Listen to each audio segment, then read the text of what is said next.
Bonsoir à toutes et à tous, bienvenue dans cette édition d'information au sommaire. C'est une rencontre consacrée à la validation du plan d'aménagement et de gestion des pêcheries maritimes 2026. Experts, acteurs et autorités examinent le document qui devra poser les bases d'une gestion durable des ressources halieutiques en Guinée. Et puis c'est un geste qui soulage et rassure les ménages précaires en Guinée. C'est aussi une croisade contre la cécité au sein des couches vulnérables. Les lunettes de soleil sont offertes aux couches défavorisées. Enfin, présent à Paris depuis 2 jours avec son équipe, le Messie de la musique guinéenne, Mohamed Azayaka Missoko, s'apprête à livrer un spectacle inédit ce 13 décembre à l'Arena Grand Paris. Les temps forts de la répétition, c'est dans cette édition d'information. Voilà pour le sommaire, encore une fois. Bonsoir à tous. C'est une rencontre consacrée à la validation du plan d'aménagement et de gestion des pêcheries maritimes 2026. Experts, acteurs et autorités en charge du secteur examinent le document qui devra poser les bases d'une gestion durable des ressources halieutiques en Guinée. Al-Gassimouba. Assurer une exploitation durable du potentiel halieutique guinéen, c'est l'ambition du plan d'aménagement et de gestion des pêcheries maritimes 2026. Fruit de plusieurs mois de consultation et d'échanges entre les acteurs du secteur, le document fixe les mesures et orientations nécessaires pour mieux organiser la pêche maritime.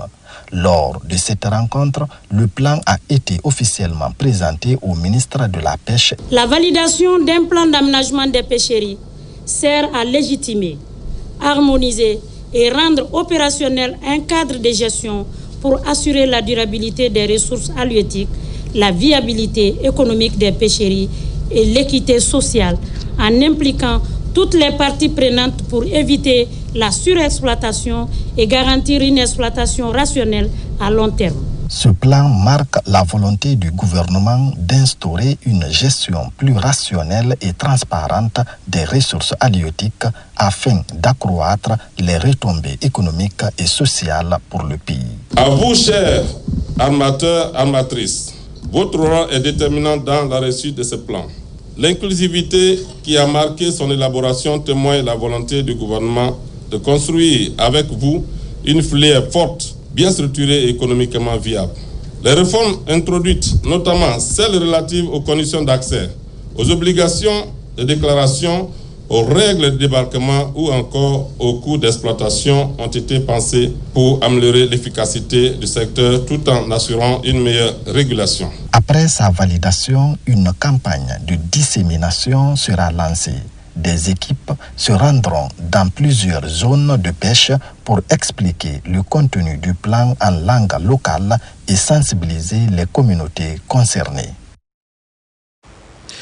Et puis le Comité national de facilitation des transports et du transit routier inter-État en conclave à Conakry. Ce rendez-vous annuel, les acteurs du secteur des transports se veulent une rencontre stratégique pour faire l'état du transit routier, identifier les contraintes et définir des mesures palliatives. Abraham Christophe Conté. Autour de cette table, les membres du Comité national de facilitation du transit routier inter-État de Guinée. Ils échangent au compte de la session annuelle du comité. La rencontre marque un moment fort dans la coordination des politiques nationales liées au transport et au transit inter-État. Les discussions ont aussi porté sur l'évaluation de la mise en œuvre des engagements régionaux pris dans le cadre de la CEDEAO et de l'UEMOA en matière de libre circulation des personnes et des marchandises. Les comités nationaux de facilitation des transports et transit routier inter-État sont une création de la CEDEAO. Stipule dans ces articles la tenue de sessions au courant de l'année pour pouvoir échanger avec l'ensemble des acteurs qui composent la structure, qui compose cet organe consultatif, afin de définir les grandes lignes pour lutter contre toute forme de pratique anormale dans notre pays. La stratégie consiste à renforcer la transparence et l'efficacité du transit routier en Guinée. Malgré les progrès réalisés par le comité, mais il reste encore des défis à relever. Le comité que nous animons a une mission claire: identifier les obstacles, coordonner les interventions et proposer des solutions concrètes.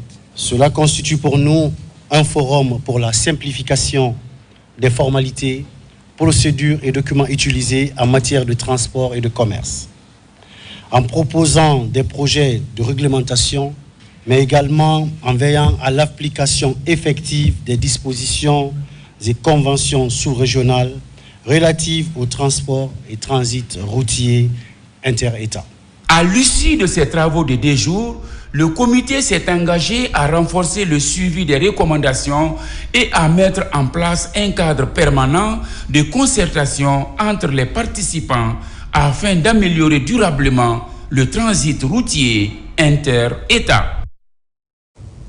C'est une avancée majeure dans l'amélioration des conditions de vie des pensionnés de la Caisse nationale de prévoyance sociale. Il n'y a presque plus d'affluence dans les agences. Désormais, sur le virement bancaire qui est d'actualité à la CNPS, à ce jour, de nombreux retraités reçoivent leur pension dans les différentes banques de la place. Une initiative présidentielle vivement saluée par les pensionnés. Alpha Isiagaba. C'est l'une des plus grandes réformes du président Mamadi Doumbouya. À la Caisse nationale de prévoyance sociale, la bancarisation est désormais la règle. Dans les différentes agences visitées, il n'y a plus d'affluence. De nombreux retraités reçoivent leur pension par virement bancaire. Nous avons pu convaincre la majorité des pensionnés pour les faire envoyer au virement dans les différentes banques. Et de fait qu'on a pu convaincre les autres pour qu'ils puissent aller au virement. Et aujourd'hui, nous sommes libres.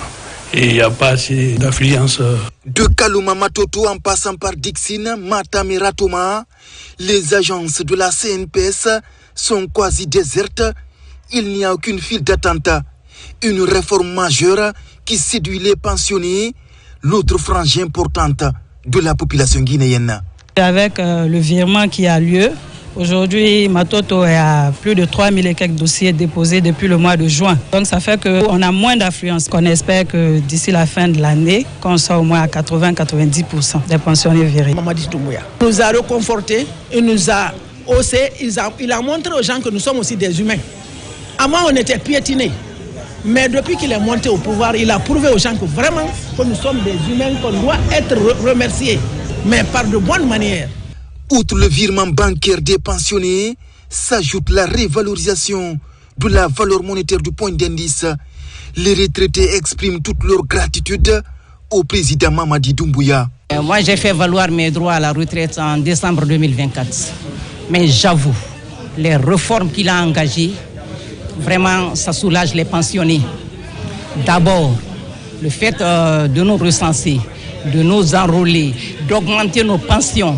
La prise en charge des pensionnés, c'est une première en République de Guinée. Depuis que nous sommes là à Matam, c'est maintenant que nous avons senti que le pensionné est vraiment fier. Je remercie le président Mamadi Doumbouya.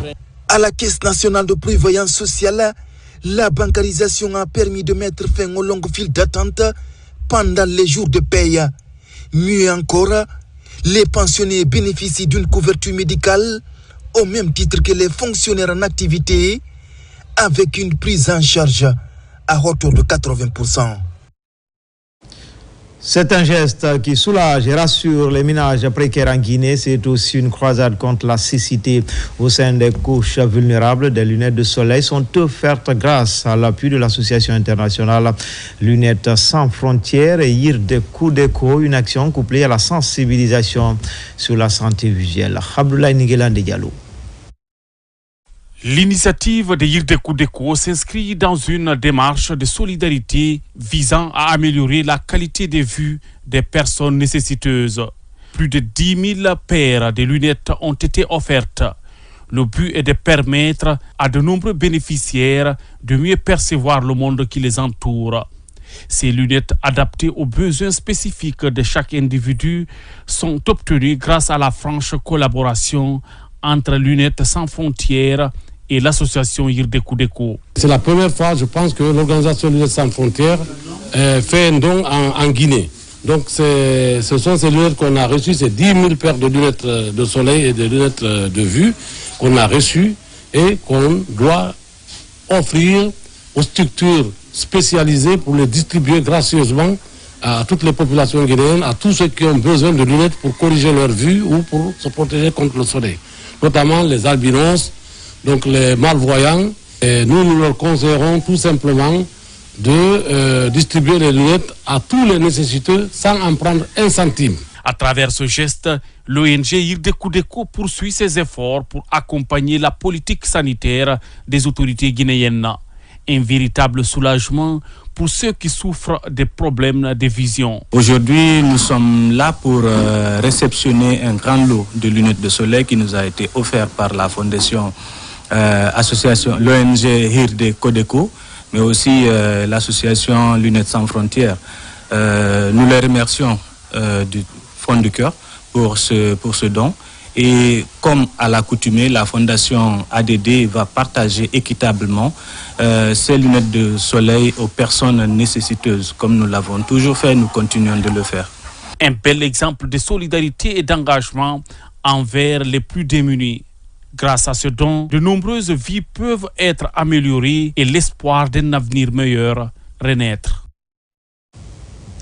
Un vent nouveau souffle au sein des structures sanitaires de l'arrière-pays. À Mamou, par exemple, l'hôpital régional a complètement changé de visage. De nombreux bâtiments sont sortis de terre et l'hygiène est de mise pour la vitalité de l'hôpital. Thierno Maroufba, Mohamed Pati Kamara.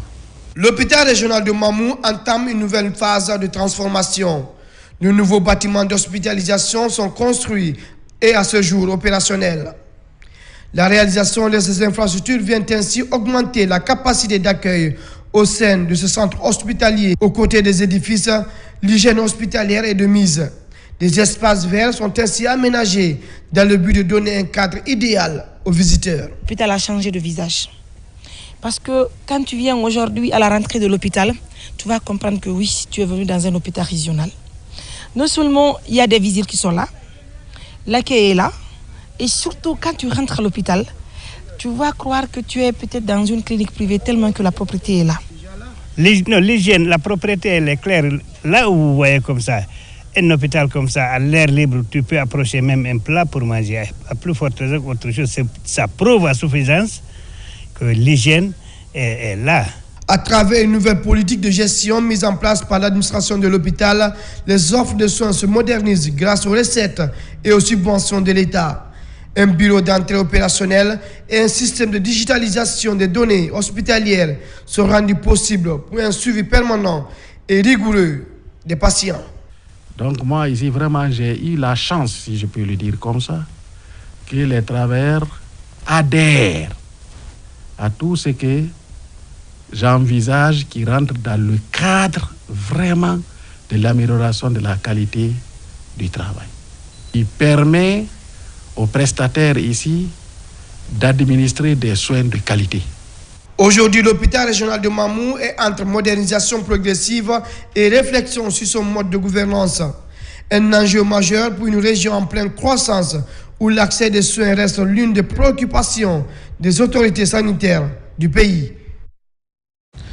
Sur le continent, la CEDEAO et le Libéria ont signé à Abuja, c'est au Nigeria, un accord pour l'installation d'un centre régional de développement de la jeunesse et des sports à Monrovia, une cérémonie marquée par un message de gratitude du Libéria envers l'organisation sous-régionale. Juste après, les ministres béninois et nigérians des Affaires étrangères se sont exprimés au sujet de l'intervention récente de la force en attente de la CEDEAO. Mohamed Touré, Adama Mohamed Keita, envoyé spéciaux. La coopération régionale franchit une nouvelle étape au siège de la communauté économique des États de l'Afrique de l'Ouest. La CEDEAO et la République du Libéria ont procédé à la signature officielle de l'accord portant installation du Centre régional de développement de la jeunesse et des sports. Ce centre, qui sera basé à Monrovia, aura pour mission de promouvoir la formation, l'inclusion et le leadership des jeunes, ainsi que le développement du sport comme facteur d'intégration dans l'espace communautaire. En marge de la cérémonie, le Libéria a tenu à exprimer sa profonde gratitude à la CEDEAO pour son engagement constant en faveur de la paix, de la stabilité et de la cohésion entre les peuples. Les sacrifices consentis ont été déterminants pour le maintien de la sécurité dans notre région. Nous sommes très honorés par ce geste de la CEDEAO. Nous saluons également les efforts de la CEDEAO pour la sécurité et la stabilité pendant les conflits dans notre pays. Nous sommes vraiment reconnaissants envers notre institution sous-régionale. Dans la foulée, une conférence de presse conjointe a réuni les ministres béninois et nigérians des Affaires étrangères.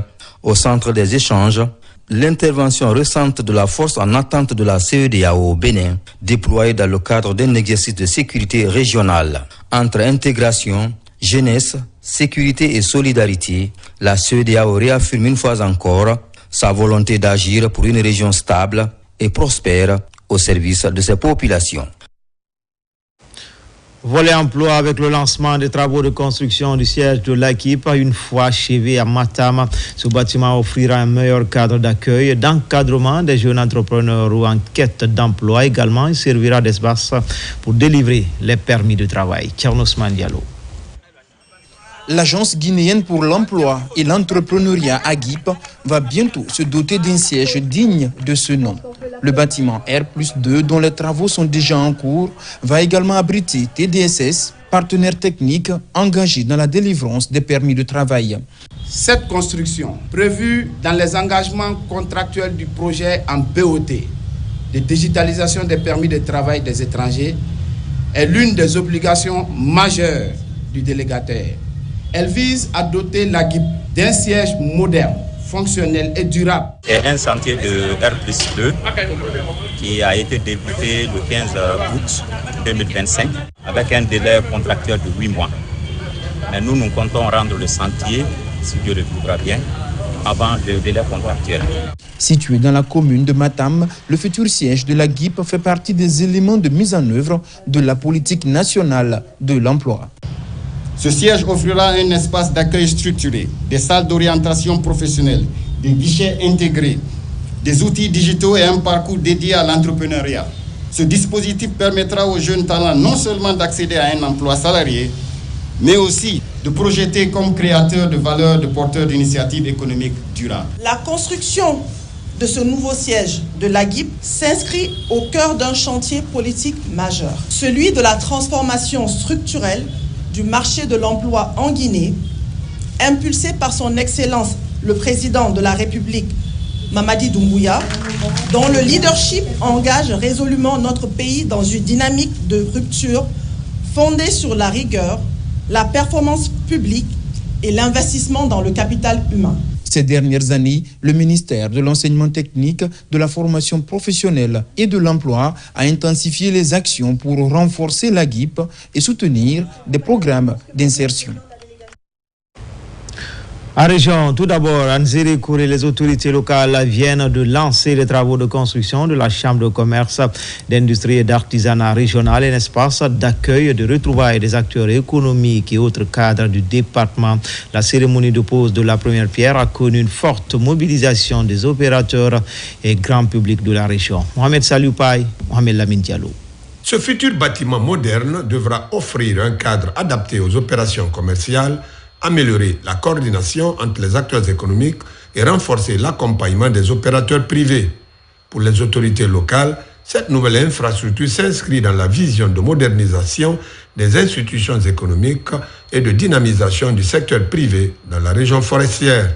La pose de cette première pierre marque le début d'un projet structurant pour la région des Nzérékouré, déterminé à offrir à ces acteurs économiques un cadre moderne et parfaitement adapté aux exigences du développement. La future chambre de commerce ne sera pas un simple bâtiment, un lieu d'échange, de formation, d'incubation pour nos jeunes entrepreneurs et nos braves artisans.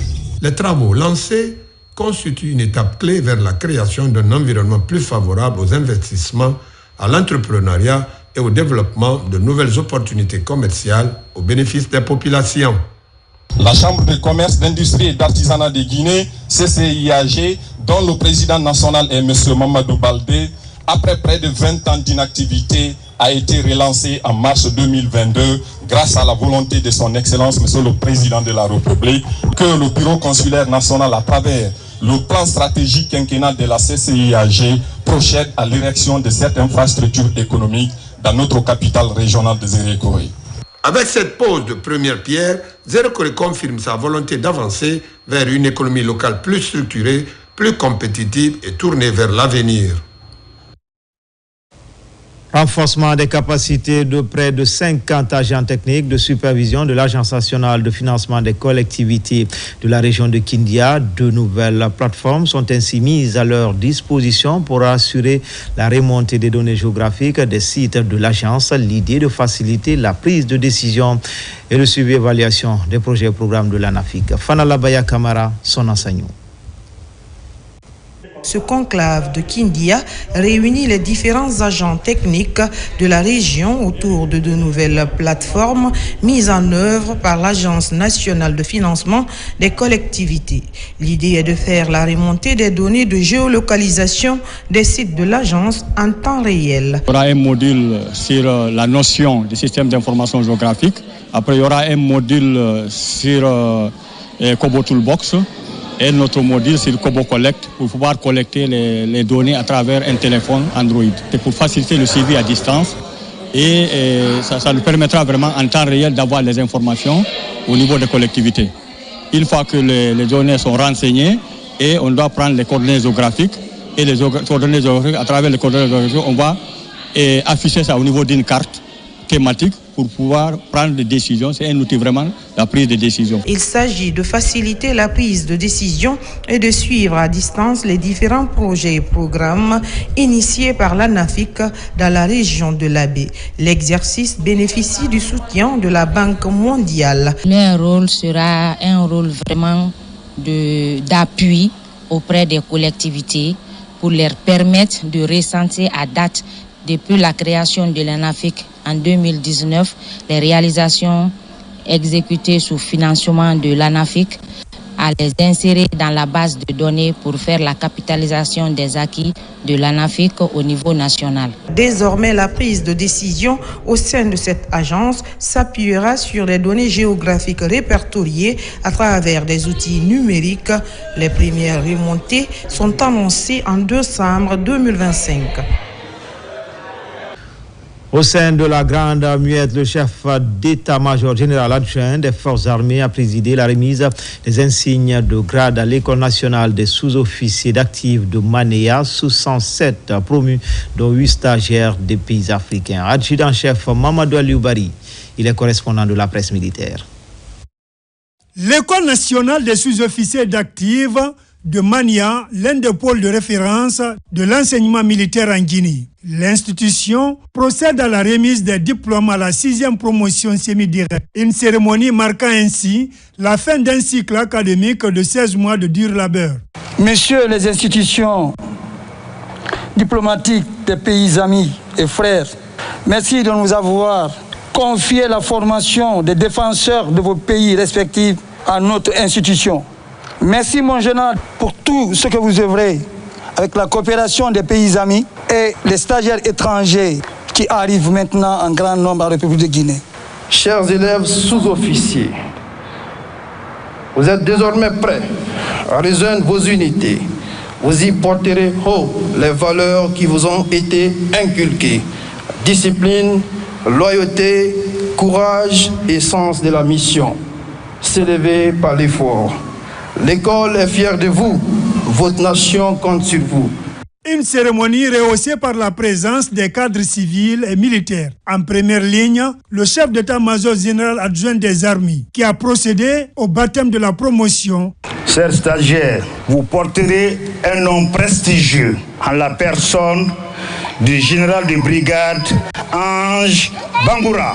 Chers stagiaires, la formation que vous venez d'achever fut rigoureuse, tant sur le plan physique, moral qu'intellectuel. Elle vous a permis non seulement d'acquérir l'art de commander et de décider avec assurance.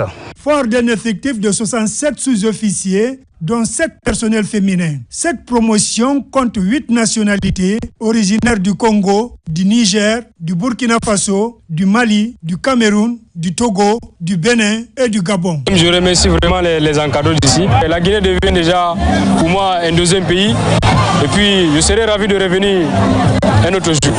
Fidèle à sa vocation, s'élever par l'effort, l'École nationale des sous-officiers d'active, l'ENSOA, s'est forgée au fil des ans une solide réputation sur le plan national et régional.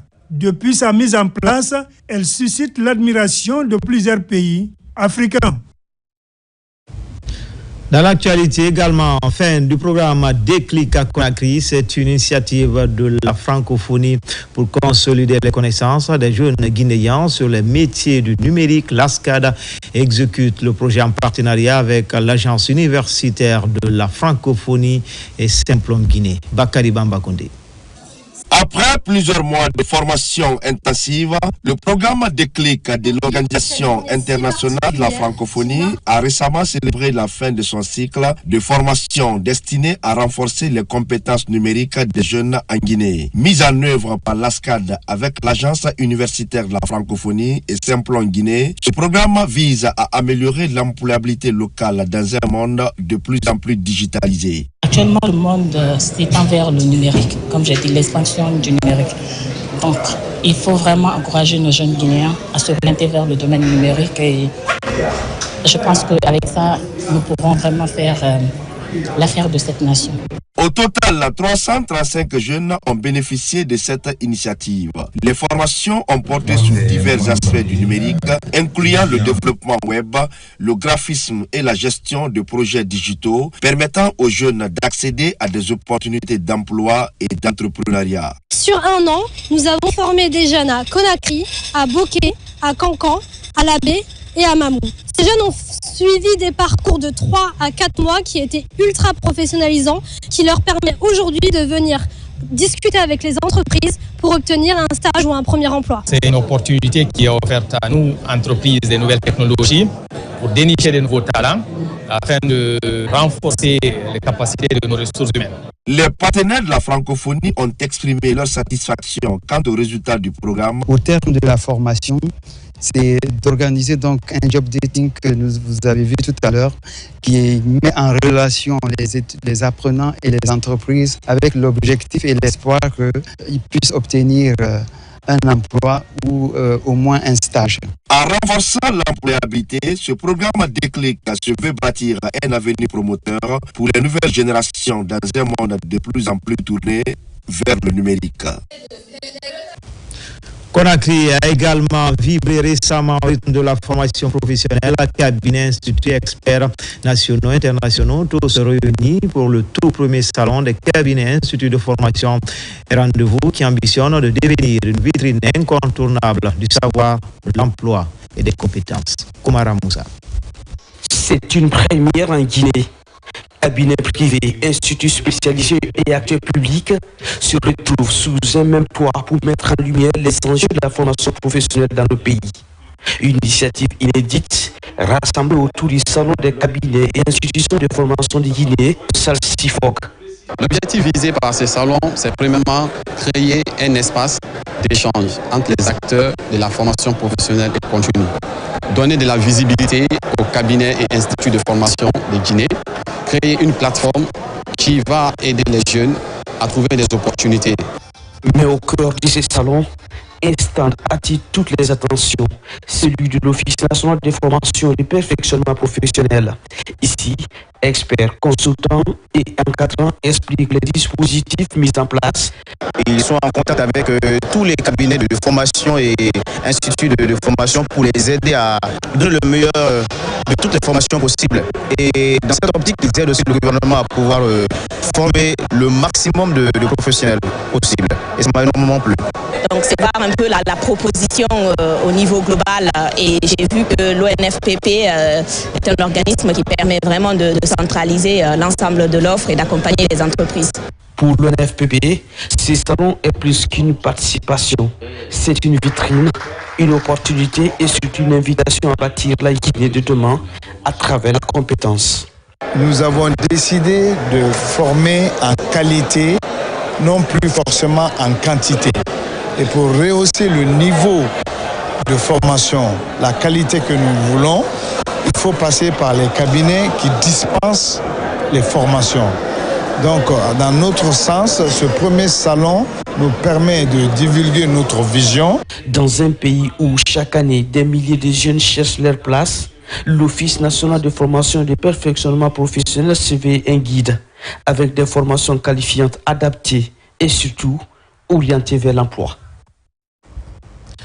45 jeunes innovateurs de 7 pays francophones sont formés à l'utilisation de l'intelligence artificielle.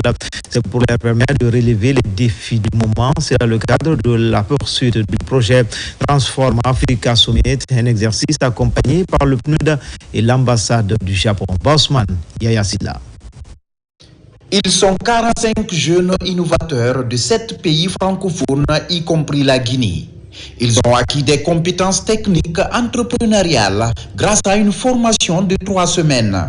Une des retombées du bootcamp sur l'intelligence artificielle organisé dans le cadre du Transform Africa Summit 2025, abrité par Unipod Guinée. Une initiative soutenue par le PNUD avec un financement du Japon.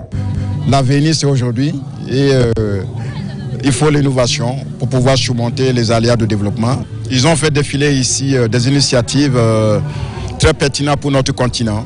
Donc le PNUD, nous nous réjouissons d'être un partenaire dans cette initiative et je porte l'espoir qu'on peut, surtout en Guinée, étendre ce programme Unipod sur toute l'étendue territoriale. J'ai été impressionné par la présentation des participants et la qualité de leurs idées.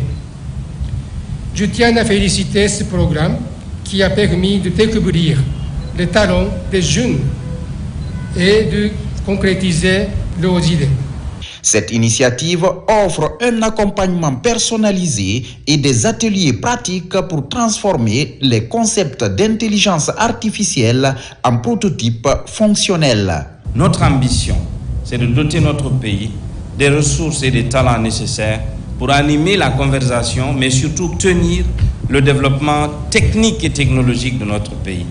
Sans une ressource humaine bien formée, sans des jeunes capables de transformer leurs idées en actes concrets, nous n'arriverons pas et nous serons sur des vœux pieux. Ces actions contribuent aujourd'hui à répondre aux défis liés à l'innovation. Elles favorisent la coopération entre les pays et permettent d'établir des passerelles entre innovateurs, investisseurs, décideurs publics et acteurs du secteur privé. 4e édition du concours de plaidoirie, un événement éducatif et culturel initié par l'Union européenne pour la promotion des droits de l'homme. Cette année, les débats portent sur l'article 25 de la Déclaration universelle, la conformité au thème, la rigueur juridique et l'art oratoire figuraient parmi les critères d'évaluation. Plus de détails avec Abdoulaye Diallo, Mohamed Bangoura. Défendre l'article 25 de la Déclaration universelle des droits de l'homme. Le concours de plaidoirie est une compétition éducative et culturelle qui réunit chaque année les universités de Conakry. Après une présélection effectuée en ligne, l'étape présidentielle a permis d'identifier les finalistes de l'édition 2025. L'initiative de l'Union européenne vise à promouvoir l'excellence académique, mais aussi à encourager la défense et la vulgarisation des droits humains. Ce concours de plaidoirie mettra l'un après les autres les étudiants qui nous inspirent pour faire éclore et devenir par eux-mêmes, mais aussi avec vous, la nouvelle génération de protecteurs, de défenseurs des droits humains. Sur scène, de jeunes étudiants ont impressionné le public par la qualité de leurs prestations. Une saine émulation qui permet aux candidats de mettre en avant leur maîtrise juridique et leur éloquence. J'ai impacté par ma façon de plaider, mais surtout, j'ai touché les mots de mon pays, j'ai touché les mots du monde entier et j'ai touché les imperfections, même des États les plus puissants.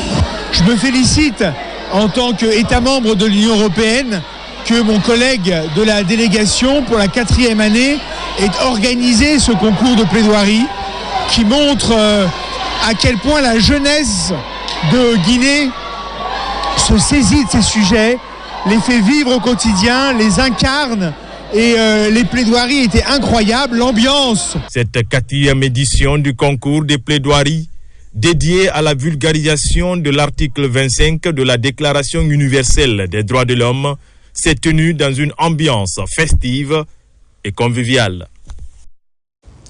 Dans l'actualité encore, le Mosacode s'active sur le terrain pour le maintien de la paix. Ses membres ont sillonné les préfectures de Kindia et d'Ubreka pour intensifier les séances de sensibilisation avec à la clé des prières collectives pour des élections apaisées en Guinée. Mamoudou Silla, Marwan Kamara.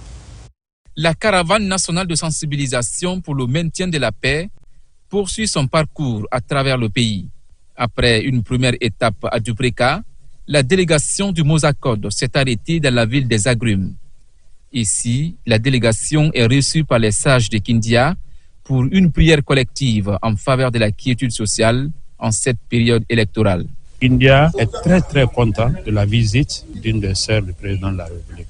Elle n'est pas à sa première visite pendant le décès. Elle a eu l'amabilité de venir présenter des condoléances. Nous allons faire en sorte pour que Kindia puisse apporter sa grande contribution dans cette élection, dans la paix, dans la fraternité. Après des prières et bénédictions chez l'ex-contigui de la Basse-Guinée, Feu El Hadj Mamoudou Kamara, et chez le coordinateur des ressortissants de l'Union Mandeng, la délégation du Mosacode est conduite à la maison des jeunes de Kindia, où elle reçoit un accueil chaleureux. Seul objectif, renforcer le dialogue et rappeler l'importance d'un climat apaisé. C'est une caravane nationale de paix que nous avons enclenchée à travers des prières et sensibilisations. Nous allons continuer à sensibiliser les citoyens pour la paix et la cohésion sociale. Les élections doivent être un moment d'expression démocratique, pas de division. Nous avons fait à Dubreka et nous allons continuer à sensibiliser dans toutes les régions du pays. De la ville de Mangakindi Kamara, la caravane nationale de la paix mettra le cap sur la région des Élécourés pour encourager la participation citoyenne et faire de cette présidentielle un moment pacifique et démocratique. Direction Moscou pour parler de la journée d'éducation citoyenne organisée par l'ambassade de Guinée en Fédération de Russie. Thème retenu cette année, maintien de la cohésion sociale au sein de la diaspora avant, pendant et après la présidentielle du 28 décembre 2025. Commentaire Diana Yansane. Cette rencontre entre compatriotes est initiée par l'ambassade de Guinée en Fédération de Russie. Les échanges portent sur le maintien de la belle cohésion au sein de la diaspora guinéenne à Moscou. La démarche vise à garantir un climat apaisé lors des prochaines échéances électorales. Les élections représentent toujours des enjeux très importants pour une nation. Et pour aboutir à un résultat paisible, calme, nous avons jugé nécessaire de faire appel à nos compatriotes, aux futurs électeurs, afin qu'on puisse se donner des idées comment se comporter avant, pendant et après les élections. La journée est marquée par des panels portant sur des thématiques comme éducation civique et prévention des discours de division, neutralité et responsabilité citoyenne pendant le processus électoral. Je peux que remercier l'ensemble des membres de l'ambassade de la Guinée en Fédération de Russie pour cette belle initiative d'organiser et de réunir les Guinéens pour nous sensibiliser sur les élections à venir. Les participants promettent de respecter les consignes reçues en faveur d'un processus électoral apaisé. La journée s'est achevée sur un moment de partage convivial avec un dîner offert par monsieur l'ambassadeur à tous les participants, symbole de forte fraternité. Du matériel roulant pour les enseignants de certaines concessions scolaires de Kindia, mais surtout une prise en charge des salaires mensuels pour ceux du district de Dantoumaya. C'est un geste de Mohamed Kamara qui entend ainsi accompagner les acteurs du système éducatif de la région. Yaya Sila, Fanalabaya Kamara. Dans ce petit village reculé de Dantoumaya, dans la sous-préfecture de Samaya, est né il y a plus d'une 60aine d'années Mohamed Kamara, aujourd'hui opérateur économique. Il vient d'offrir aux enseignants de cette sous-préfecture plus d'une 60aine de motos pour leur mobilité, mais aussi accompagné de plusieurs autres articles. M. Camara Dantoumaya a eu l'amabilité d'équiper les enseignants de Dantoumaya en matériel roulant afin de les permettre de venir à l'école, pouvoir donner les cours dans les conditions les plus normales. Il ne s'est pas limité là, il a recruté 42 enseignants qu'il paye à ses propres frais. 109 enseignants à qui il offre des pensions alimentaires, c'est-à-dire une prise en charge alimentaire. Pour le donateur, ce geste est un acte de civisme qui découle d'un constat. C'est un constat que j'ai commencé à réaliser depuis longtemps. Je passe dans les classes, je regarde le niveau, tout ça là, la vétusté, tout ça. Bon, j'ai dit avec mes petits moyens, je vais essayer de faire quelque chose pour ma contrée. Une grande satisfaction parce que ça va nous permettre de mieux servir aussi dans notre service. Le village de Dantoumaya abrite une unité de production de champs de maïs et d'autres unités agro-pastorales mises en place par le même Mohamed Camara.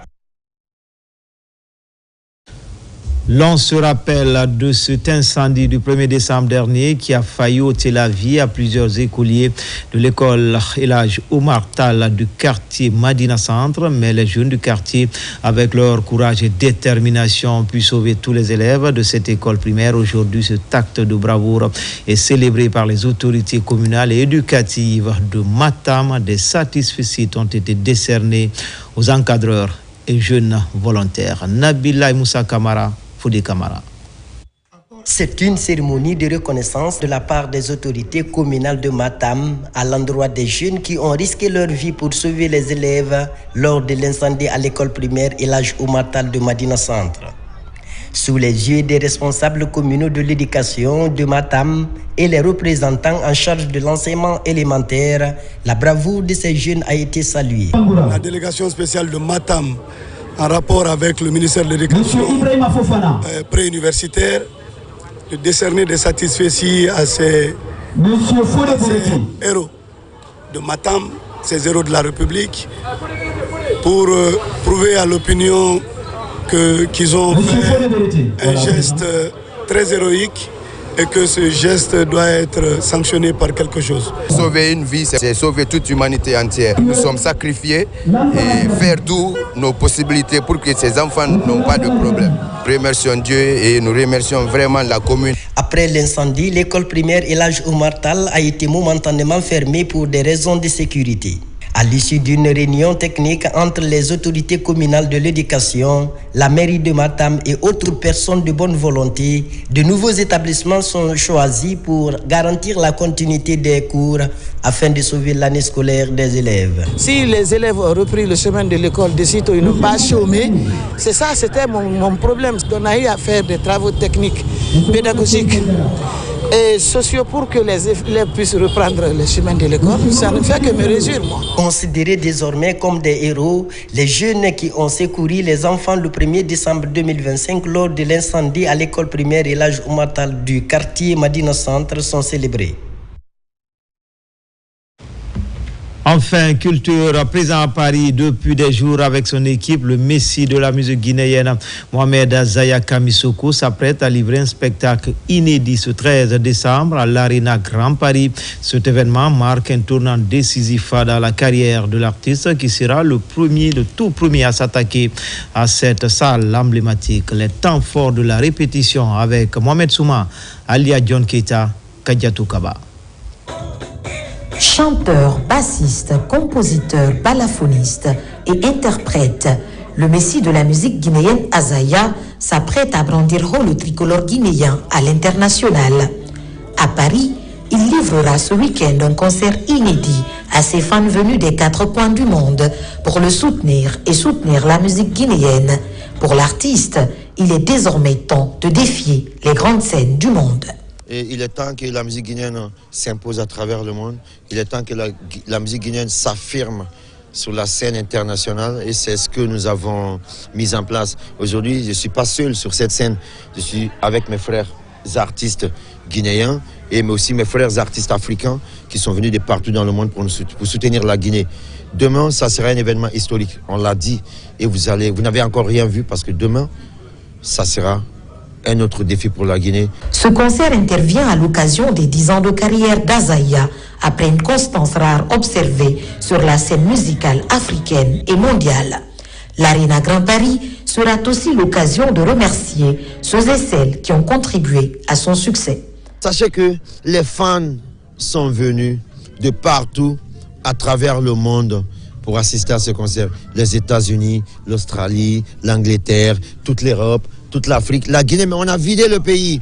Tout le pays est à Paris actuellement pour ce grand concert. Ça veut dire que c'est un défi pas pour Azaya, mais pour toute la Guinée. C'est un défi pour toute une nation. Et on est prêt. Et bien évidemment, ce concert marque le début de la célébration des 10 ans de carrière de Azaya. A préciser qu'à quelques heures de son concert prévu ce samedi 13 décembre à l'Arena Grand Paris, une cérémonie de lecture du Saint-Coran a été organisée par ses fans de Lille pour le bon déroulement de l'ensemble des activités. Et c'est ainsi que se termine ce journal. A grand été le plaisir pour moi de vous servir pendant ces 3 jours d'affilée. L'actualité se poursuit sur le www.rtgguinée.info. À bientôt pour d'autres actualités sur la Guinée, notre paradis, terre de richesse et d'innovation. Inch'Allah.